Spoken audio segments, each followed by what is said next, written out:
O governo da Colômbia e a guerrilha remanescente no país iniciaram hoje um cessar-fogo. O acordo é um passo importante em busca de uma paz definitiva. Quem explica, claro, é o editor de Internacional, Marcelo Favalli. Favalli, fique à vontade. Evandro, parece uma notícia menor, mas quando a gente olha no macro, é muita coisa. Vamos voltar um pouco no tempo. A Colômbia, ela sofre com uma guerra civil articulada por grupos paramilitares de esquerda, guerrilhas, que durante praticamente 50, quase 60 anos, tentaram tomar o poder pela via armada, não pela democracia. A gente tem imagens dessa quinta-feira, mais cedo, então, o presidente Gustavo Petro anunciando que havia concordado com o ELN, o Exército de Libertação Nacional, que é uma guerrilha remanescente, um cessar-fogo. É um pacto de não agressão entre o Exército da Colômbia e esses paramilitares durante 6 meses. E nesses 6 meses vai se tentar uma reaproximação de governo e as lideranças da guerrilha para que, num futuro não muito distante, haja um acordo de paz definitivo com o ELN, que hoje é uma guerrilha de esquerda, um agrupamento armado muito pequeno do que foram as Farc. Por que eu falei que isso é pequeno, mas diante do macro pode ser muito grande?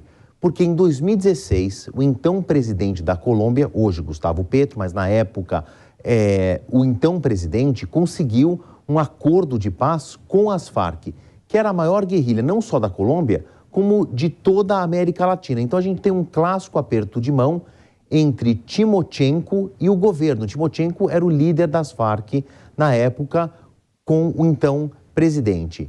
Tanto que foi dado o Prêmio Nobel da Paz em 2016 para o esforço do governo colombiano em tentar chegar a esse acordo de paz. Até então, muito bem definitivo, muito bem sólido, porque as Farc nunca mais voltaram à atividade e se transformaram, pasmem, num partido político e que tentou até chegar à eleição. Agora eles tentam chegar ao poder pela via democrática.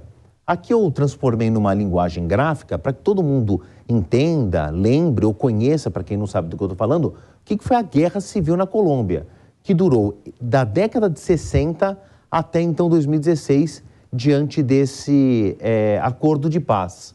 7.750.000 colombianos foram refugiados, ou fugiram da Colômbia, ou fugiram da cidade onde estavam. Houve 50.700 sequestros, 121 mil, quase 122 mil desaparecidos e 16.238 crianças foram cooptadas, foram transformadas em guerrilheiros por essas guerrilhas. A gente fala das Farc, mas existiram outros atores que fizeram com que 450.664 colombianos morressem assassinados nesses 50 anos de guerra civil. Não é exagero nenhum chamar isso de uma guerra. Mas a gente não pode atribuir isso apenas às Farc. 45% das vítimas foram vitimadas por grupos paramilitares de direita que pegaram em armas para enfrentar diretamente esses grupos armados de esquerda. Houve aqui, então, um massacre, por isso que é chamada de guerra civil.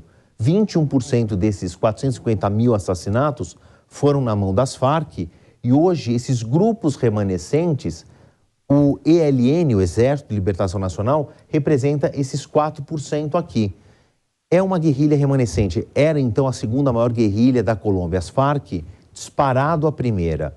Mas como eles sobraram, eles podem ser transformados em artigo para o tráfico de drogas, tentarem se reagrupar. Então, por isso que a paz com o ELN é fundamental para que haja um ponto final definitivo nessa guerra civil que custou mais de 450 mil vidas na Colômbia em 5 décadas. Vamos ver se o esforço agora do presidente é equiparado ao esforço do seu antecessor. Para encerrar, uma notícia que está paralelo a isso, que ainda pega aí nas barras das calças de Gustavo Petro, presidente. O filho dele, no sábado passado, Nicolás Petro, foi preso por suspeita de enriquecimento ilícito, tráfico de influências e algum tipo de corrupção.